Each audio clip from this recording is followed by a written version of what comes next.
Vamos a la palabra. Como lo decía hoy, a veces, bajito por favor, lo más bajo que... A veces tengo esa sensación, ¿no? Como de que necesitaríamos tener un poco de tiempo de administración, pero es una reunión en la que es fundamental la parte de aprendizaje, de enseñanza, donde hay cosas que tenemos que aprender, ya que la conformación de nuestra iglesia nos impide poder tener un discipulado normal. Creo que la palabra normal no es compatible con la Iglesia Restauración en ningún sentido. Si usted por alguna de esas razones llega a ver a alguien normal, avise, porque tal vez se escapó de algún lado, entonces por las dudas, ¿no? Qué sé yo, a veces por la distancia de cada uno, que hay distintos lugares la gente vive a mucha distancia, o por horarios de trabajo, qué sé yo, o porque no podemos agregar más actividades en ese sentido, no podemos tener, como digo, un discipulado en manera correcta, sistemática. Entonces, estas reuniones de los miércoles, desde ya creo que hace 2 años que estamos con esto, van enfocadas un poquito más en la enseñanza de algunos puntos que hacen a la doctrina cristiana, a la teología, y que nos ubican en lo que Dios quiere con nosotros, lo que Dios tiene para nosotros. Hemos hablado de salvación, hemos hablado de economía, hemos hablado de sanidad interior, hemos hablado de, no sé, ya perdí la cuenta, tantas otras cosas y las que vendrán.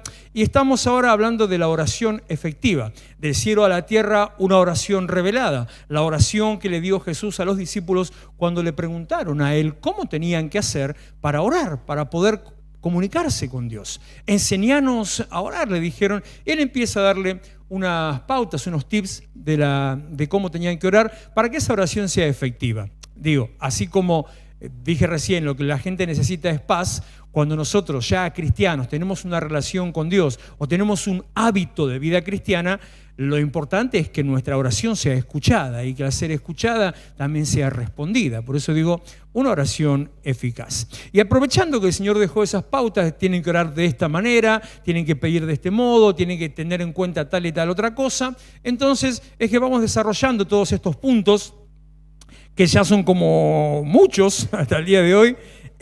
Vendría a ser el capítulo 16 de lo que estamos hablando. El miércoles que viene, ¿qué día es? Miércoles que viene es fin de mes, así que todavía vamos a seguir con esto. Cada tanto lo suspendemos por culto de primicias o algo de eso. Pero le hago un repaso rápido de los primeros títulos, como en cada reunión.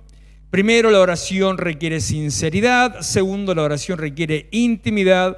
Tercero, la oración requiere identidad. Cuarto, la oración se dirige al Padre.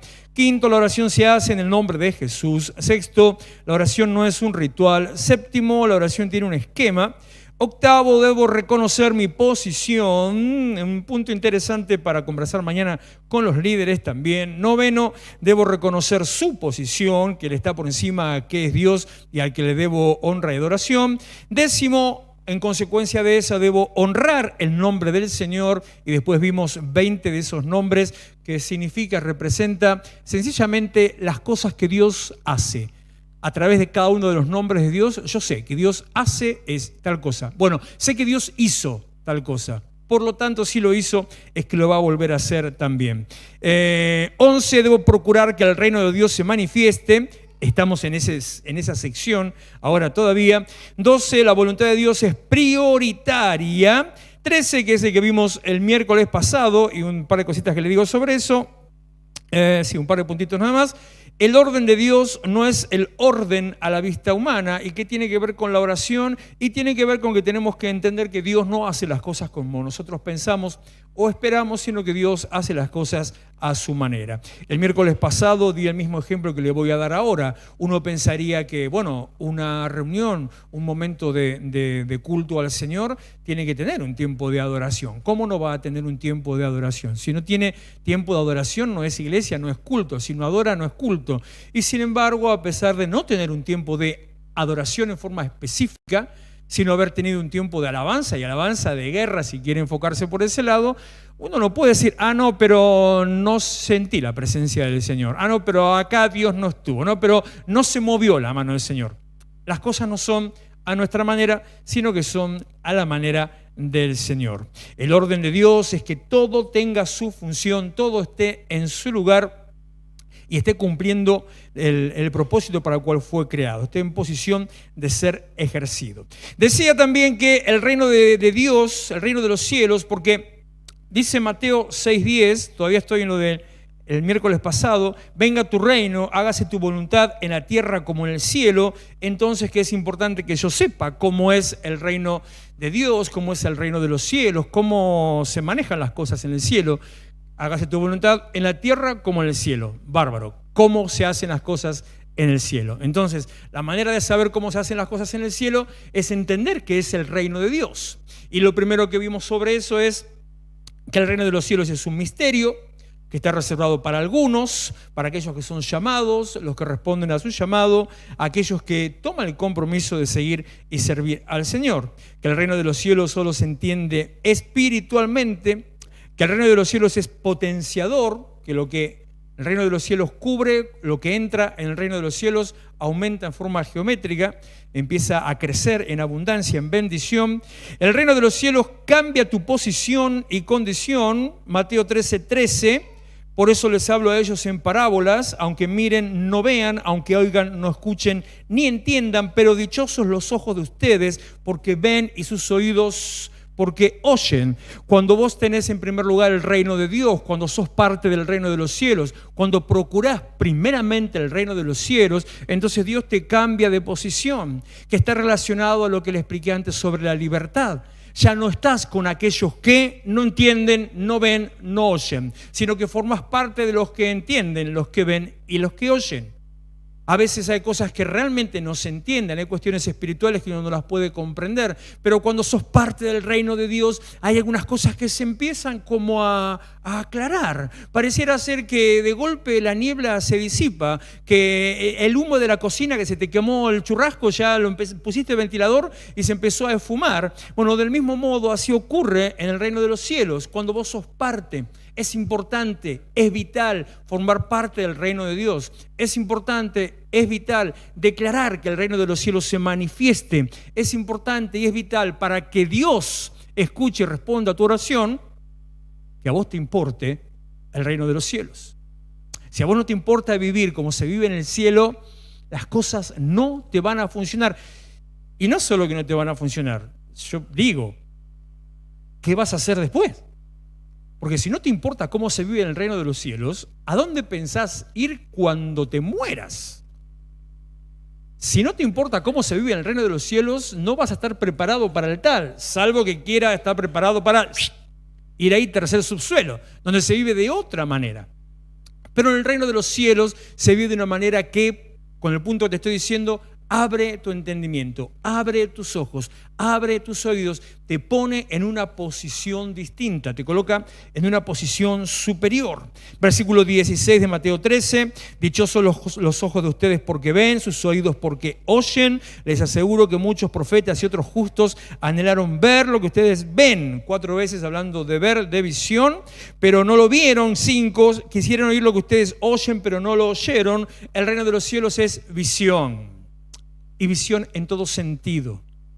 Visión no solamente para ver lo que no se ve, sino visión para encarar un proyecto, visión para avanzar en tu vida, visión para progresar, visión para ver herramientas y recursos, visión para ver caminos donde no los hay, visión para ver que los obstáculos se corren aunque otros los sigan viendo en el mismo lugar. El reino de los cielos es visión. Cuando le dije antes que algunos piensan que la iglesia es aburrida o el evangelio es aburrido, el evangelio es una experiencia sobrenatural transformadora.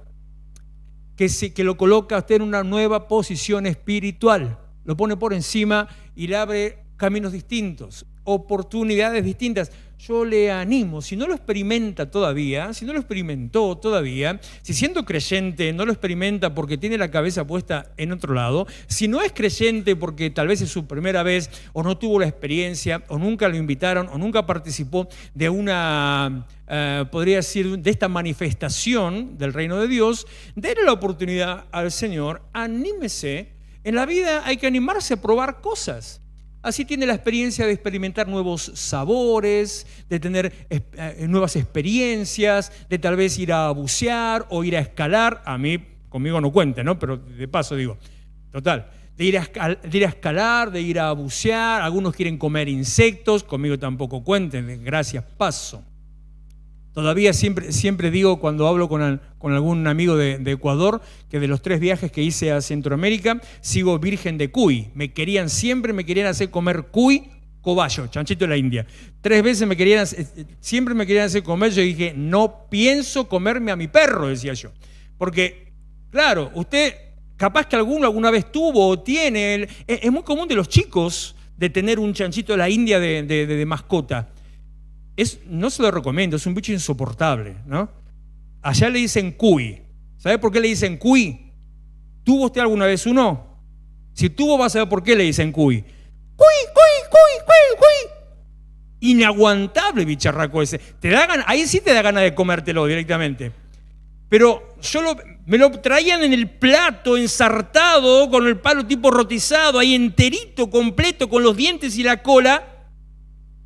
Paso. Yo no. Bueno, pero a pesar de eso, hay que probar a veces nuevas experiencias, hay que probar nuevos sabores, hay que probar cómo se vive con Cristo.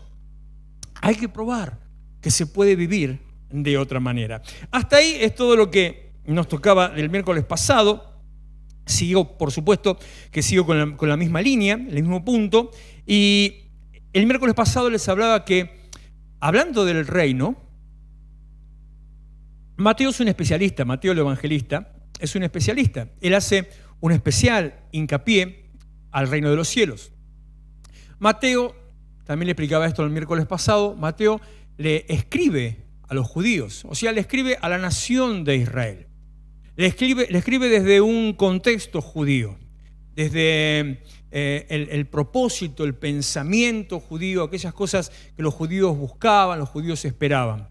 Algo que tal vez algunos no entienden o no saben. En la época de Jesús, el imperio romano, cuando usted lo ve en las películas, están los romanos ahí con los judíos, el imperio romano había conquistado a Judea o a Palestina, como se la llamaba en aquella época, a toda la región, no solamente a la región de Palestina. Por lo tanto, Israel era una nación esclava, dependían del imperio romano, no tenían autoridad en nada, simplemente estaban bajo el dominio de los romanos. Entonces, los judíos, Israel esperaba la restauración de todas las cosas, restauración del reino, restauración de la autoridad de Dios sobre ellos y sobre toda la tierra, porque ellos siguen pensando que son el ombligo del mundo.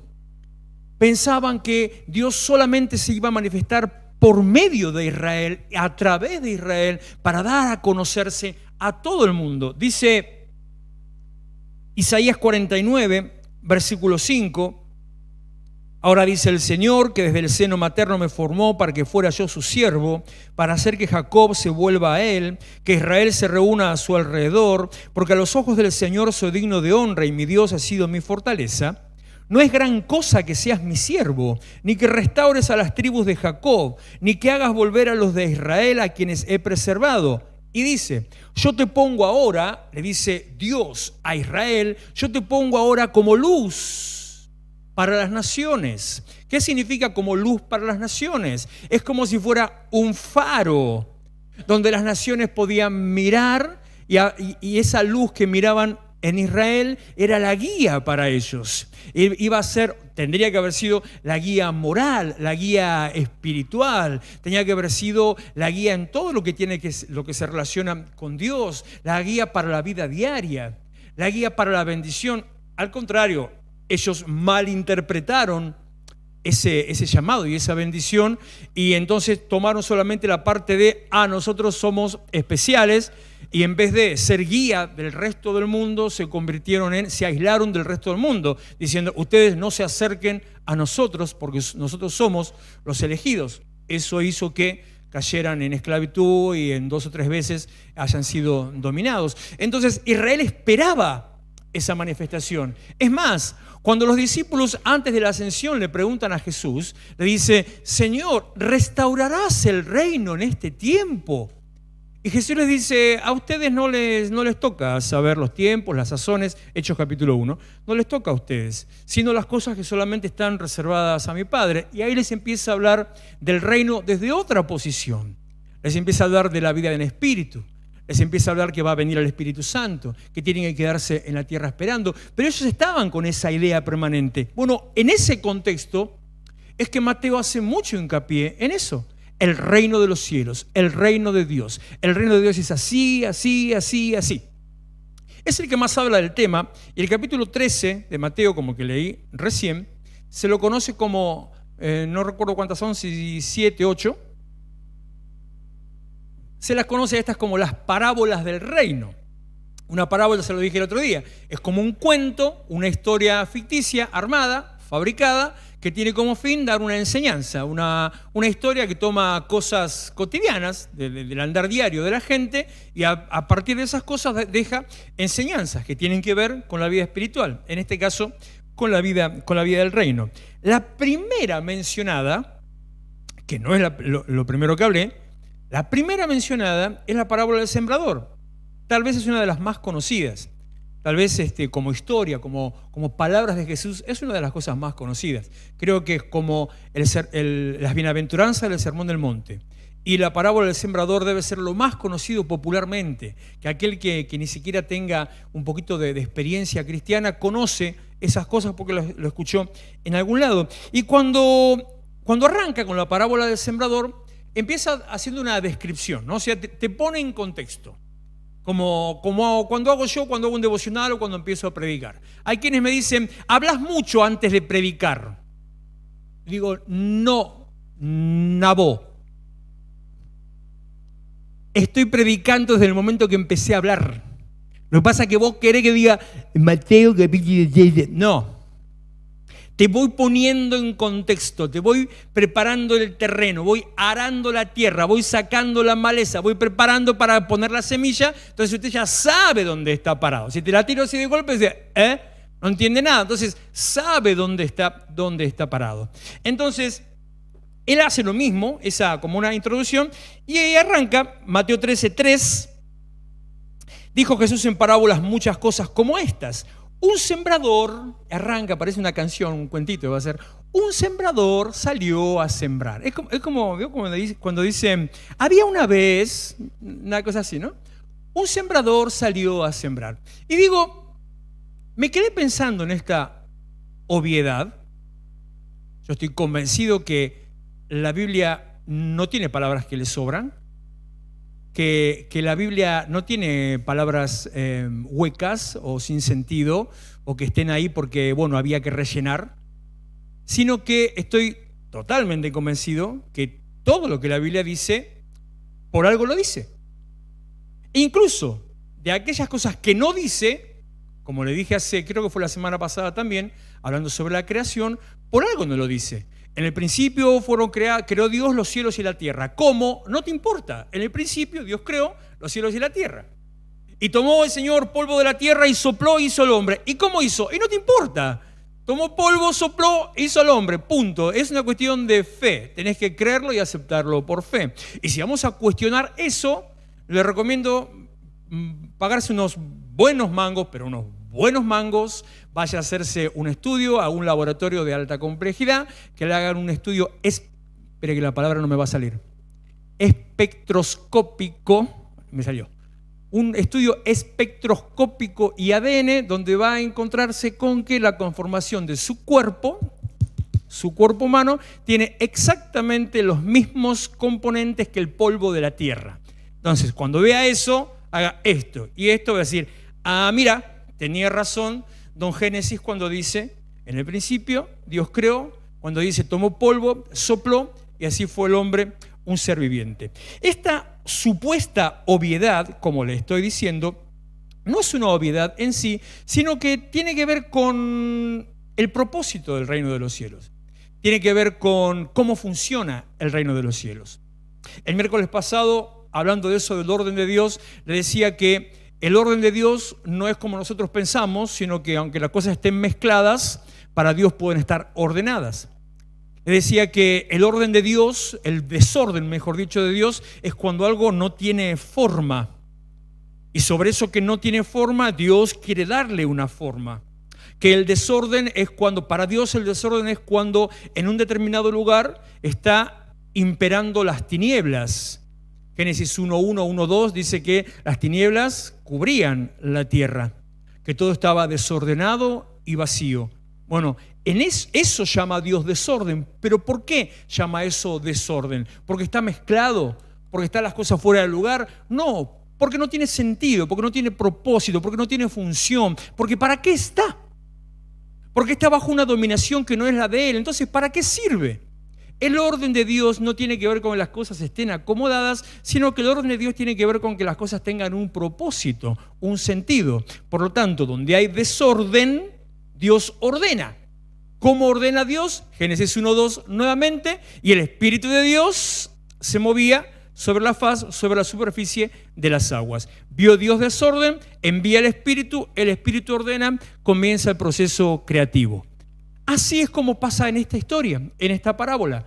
Un sembrador salió a sembrar. En el reino de los cielos, las cosas no son porque sí.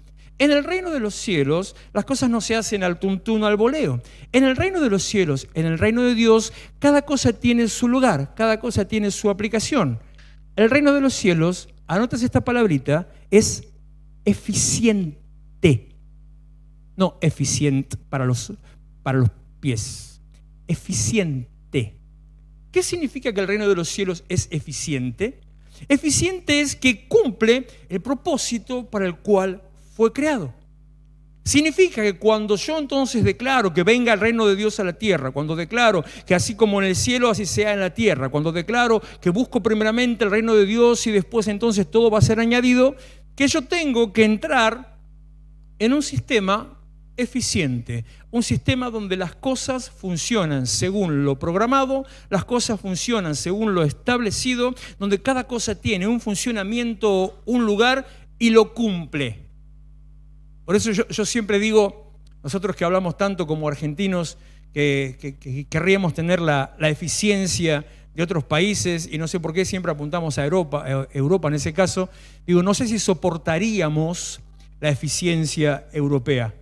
No sé si soportaríamos que simplemente porque tiraste un papelito a la calle te llegue una multa a tu casa. No sé si soportaríamos, como le pasó a alguien de la iglesia hace poquito tiempo atrás, que simplemente porque no tiqueó, ¿cómo se diría? Tiqueó, marcó. ¿El boleto cómo es, Yani? No marcó el boleto en la timbradora del tren, ¿era, no? Sacó el pasaje, tenía el pasaje en la mano, pero no sabía que para subir al tren tenía que pasarlo por una maquinita. Claro, como es Europa, tampoco tenés los molinetes cerrados, porque ¿cómo a alguien se le va a ocurrir pasar sin pagar? O sea, claro, no saben que existen los argentinos en el mundo, ¿no? Esa gente pobre no tiene esa experiencia. Entonces, vio abierto, tenía el ticket, pasó con el ticket abierto, ¿qué problema hay? Y de golpe lo para un guardia y ve que el ticket no estaba marcado y se tuvo que comer una multa de 150 euros. De 100 euros. Hola, ¿sabe cuántos son 100 euros, no? No son 100 pesos, ¿eh? Son 180 lucas 100 euros. No, 20 lucas. Ah, no me equivoqué, 180 lucas. O sea, eso es eficiencia. Para poder vivir en un lugar con eficiencia, tenés que acoplarte a la eficiencia. Para que en el reino de los cielos se manifieste la eficiencia, tenés que comportarte con eficiencia. Tenés que hacer aquello para lo que fuiste creado. Tenés que funcionar según lo que Dios puso en vos. Tenés que manifestar los dones que Dios te dio. Tenés que conectarte con aquello que Dios quiere que hagas. No con decir, bueno, pero no, porque hoy es la final. No. para que en el reino de los cielos exista la eficiencia, yo tengo que conectar con esa misma eficiencia. Mateo capítulo 13, repito, versículo 3, Jesús dijo en parábolas muchas cosas como estas. Un sembrador salió a sembrar. El sembrador hizo lo que tenía que hacer, no como por ejemplo David, 2 Samuel capítulo 11, versículo 1, aconteció al año siguiente, en el tiempo que salen los reyes a la guerra, que David envió a Joab y con él a sus siervos y a todo Israel, y destruyendo a los amonitas y sitiaron a Rabá. Pero David, ¿sabe qué hizo? Se quedó en Jerusalén, porque era la final de la Copa América. Claro, bueno, de la Copa Israel. Entonces se tuvo que quedar ahí. Y ahí de golpe terminó el partido, salió a pasear por la terraza del palacio, estaba ahí mirando, no tenía nada que hacer, le hacían muy larga los comentarios del partido ahí, y vio a una que se le ocurrió bañarse desnuda. Qué gente desubicada, ¿no? Dice, oh, está buena la Betsabe. La mandó a buscar y empezó Empezó una crisis que terminó con la decadencia, terminó con la destrucción de la nación de Israel, porque no estaba haciendo lo que tenía que hacer. Ahora, este sembrador, que es un ejemplo, que no tiene nombre, ¿qué estaba haciendo? Un sembrador salió a sembrar. Zapatero, a tus zapatos.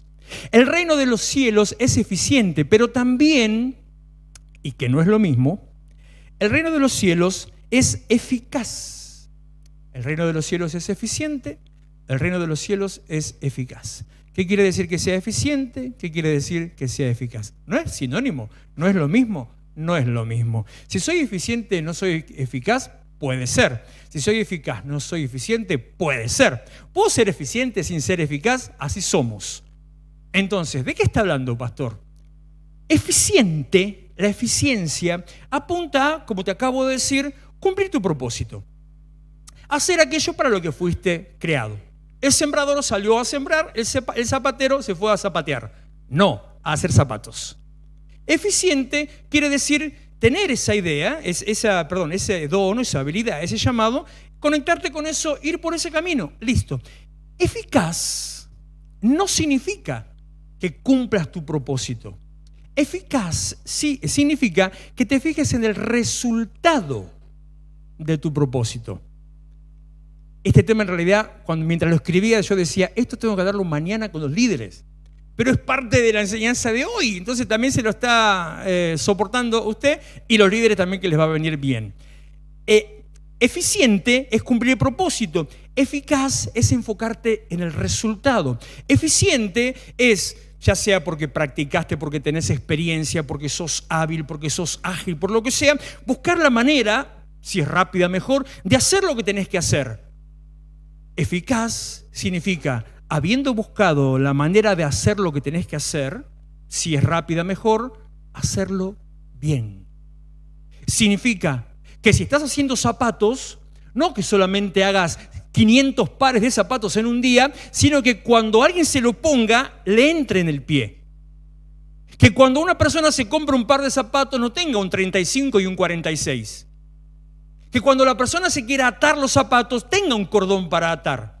Eso significa eficacia en diferencia a eficiencia. Entonces vuelvo a preguntar, ¿se puede ser eficiente y eficaz? Sí, se puede. Si soy eficaz, ¿soy eficiente? Tal vez, no quiere decir que sí. ¿Puede ser que sea eficiente y no sea eficaz? Es la misma diferencia o comparación que alguna vez he hecho entre la responsabilidad y el compromiso. Ser responsable significa sencillamente que respondas a aquello que se espera de vos. Yo te pongo acá para que hagas esto. Listo, hago esto. Soy responsable. Haces aquello para que se espera de vos. Compromiso significa que hagas eso y estés velando porque todo al mismo tiempo esté funcionando bien. ¿Qué significa ser eficiente? ¿Qué significa ser responsable? Llegar a tu trabajo a la hora que tenés que llegar. ¿Qué significa ser eficaz? Que si cuando llega la hora de irte, la tarea no se terminó, te quedes un rato más. Ah, no, eso es recarnero. Eso es eficiente.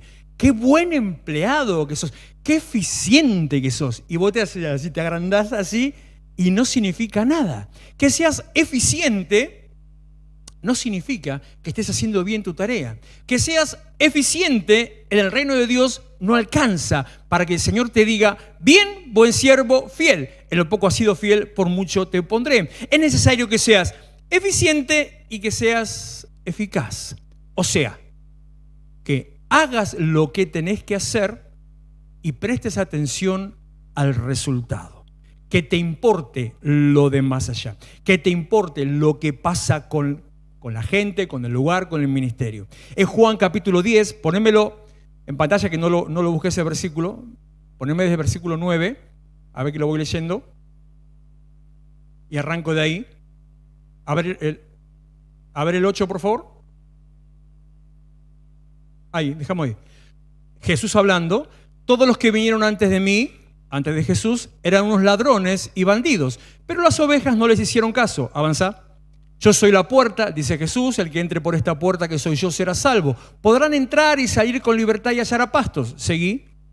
El ladrón no viene más que a robar, matar y destruir. Yo he venido para que tengan vida y la tengan en abundancia. A ver si hay uno más, no estoy seguro. Sí. Yo soy el buen pastor da su vida por las ovejas. ¿Probamos uno más? Ahí estamos, con ese terminamos justo. El asalariado, ese es el eficiente. El asalariado no es el pastor y a él no le pertenecen las ovejas. Cuando ve que el lobo se acerca, abandona las ovejas y huye. Mi trabajo es que las ovejas estén en el redil. Si salió, es culpa de ella.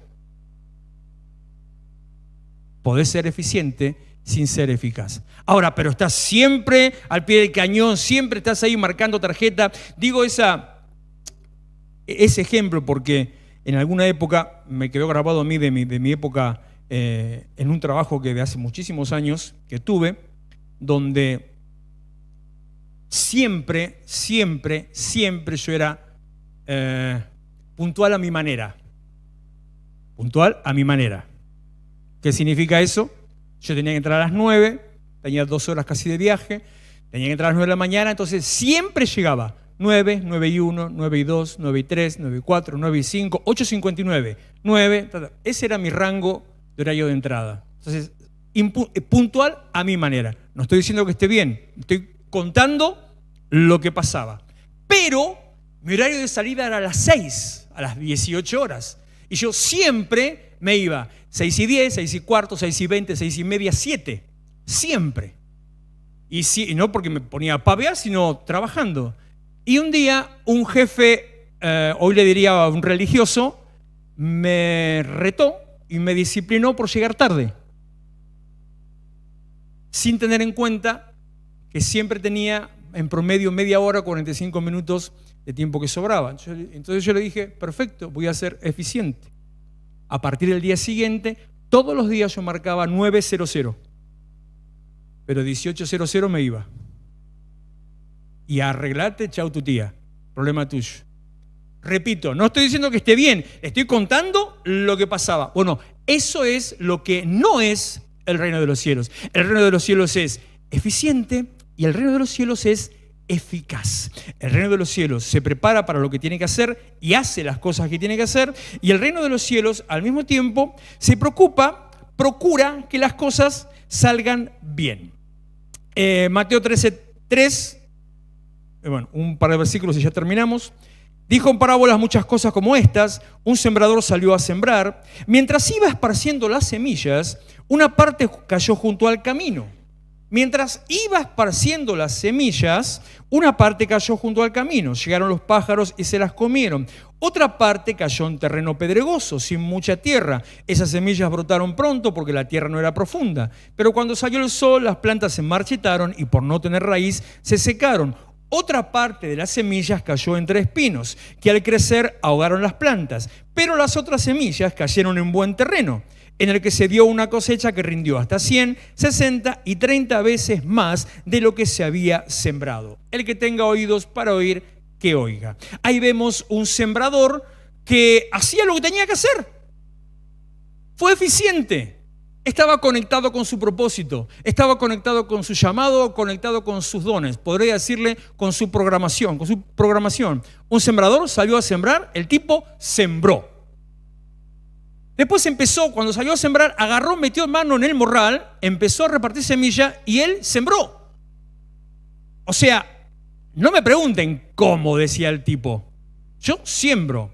Como dije muchas veces, si usted tiene un negocio, un puesto en algún lado, reparte volantes, hace pizza, hace arreglo de costura, nunca le dé unos mangos a un pibe para que le reparta los volantes. Porque lo único que va a hacer es tirar 50 en una casa, 100 en la siguiente y ya está. Entonces, no sirve. Yo hice lo que usted me dijo. No sirvió. Bueno, este es lo mismo. Empezó a tirar semilla. Y una cayó para allá, otra cayó para allá, otra cayó para allá. De casualidad, alguna cayó en buena tierra. Y la que de casualidad cayó en buena tierra dio un resultado impresionante.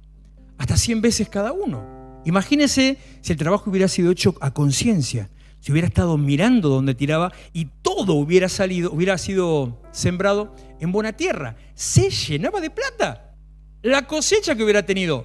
Pero no, fue solo eficiente sin ser eficaz. Y cuando en el reino de los cielos no se manifiesta con eficacia, Jesús continúa hablando, versículo 18, escuchen ahora lo que significa la parábola del sembrador.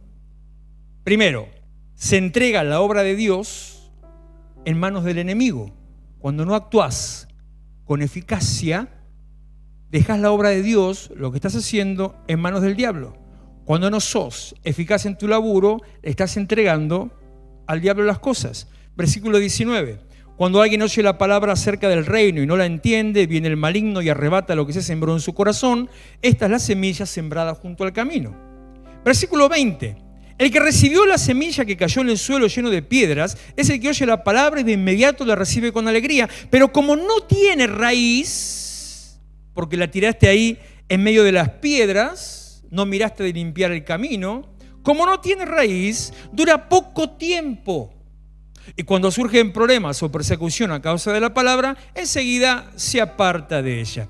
Cuando el trabajo de la obra de Dios no se hace con eficacia, el resultado es temporal y pasajero. Cuando el trabajo de la obra de Dios no se hace con eficacia, cuando no conectás con el reino de los cielos, siendo vos eficaz, no estás arraigado, no permanece, no perdura. Versículo 22. El que recibió la semilla que cayó entre espinos es el que oye la palabra, pero las preocupaciones de esta vida y el engaño de las riquezas la ahogan. Por eso la semilla no llega a dar fruto. Cuando el trabajo del reino de los cielos no se hace con eficacia, cuando vos no sos eficaz en tu llamado para lo que Dios te manda hacer, entonces sos estéril, no das fruto. Y parece ser una comparación con Ageo, cuando dice que laburaban, pero no les alcanzaba. Y decía que estas palabras textuales, el que recibe el jornal, lo recibe en saco roto. ¿Qué significa? Metió el bolsillo, tenía un agujero así en el bolsillo, cuando llegó a la casa no tenía un mango. ¿Y cuál era el agujero del bolsillo? ¿Cuál era el saco roto? Unos versículos antes de eso, y después dice, porque pusieron en primer lugar su casa antes que la casa de Dios. La Biblia es una. Pasan los profetas, pasan los libros, pasan los años, pero el tema y el mensaje es solo uno. Si vos pones en primer lugar la obra de Dios, hay bendición en tu vida. Si no pones en primer lugar la obra de Dios, si no sos eficaz en el trabajo que Dios te manda a hacer, si no sos parte, si no sos iglesia, sos estéril, te quedás sin fruto, no ves el resultado, no ves lo que Dios puede hacer. Pero, y termino, cuando hay eficacia, versículo 23, el que recibió la semilla que cayó en buen terreno es el que oye la palabra y la entiende. Este sí produce una cosecha hasta 100, 60 y 30 veces más. El resultado, la abundancia, la multiplicación viene cuando las cosas se hacen con eficiencia y con eficacia. Póngase en pie, por favor. Así oramos y nos despedimos.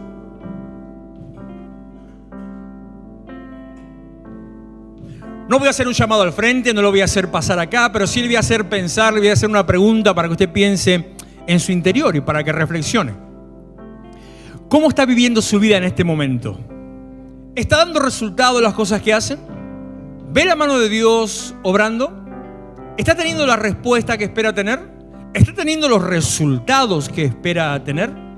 ¿Está dando fruto en aquellas cosas que está encarando, ya sea en vida personal, en su trabajo, en un emprendimiento en la iglesia? ¿Está viendo el resultado productivo? O sea, ¿hay una respuesta favorable en aquello en lo que metió mano?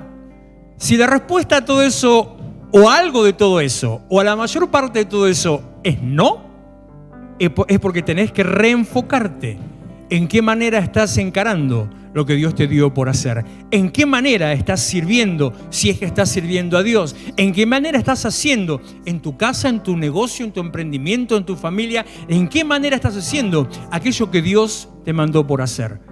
Si tal vez nunca, esta es la primera vez que escuchas eso, si tal vez es una experiencia nueva para vos, como te dije al principio, es una buena oportunidad para que le des a Él la oportunidad de que guíe tus pasos, guíe tus caminos, te muestre cómo se puede vivir de otra manera. Si ya tenés tiempo en el Señor, en el Evangelio, y todavía estás ahí dando golpes, dando patadas, si todavía estás ahí como la moto a patada, o que te falla el embrague, y bueno, es tiempo de que dejes de enfocarte solamente en lo tuyo, empieces a enfocarte en la casa y obra del Señor, actúes con eficiencia y con eficacia, y que veas un resultado al 100% en tu casa, en tu vida, en tu familia, en tu economía, en tu prosperidad, en tu cuerpo y en todo aquello que metas la mano.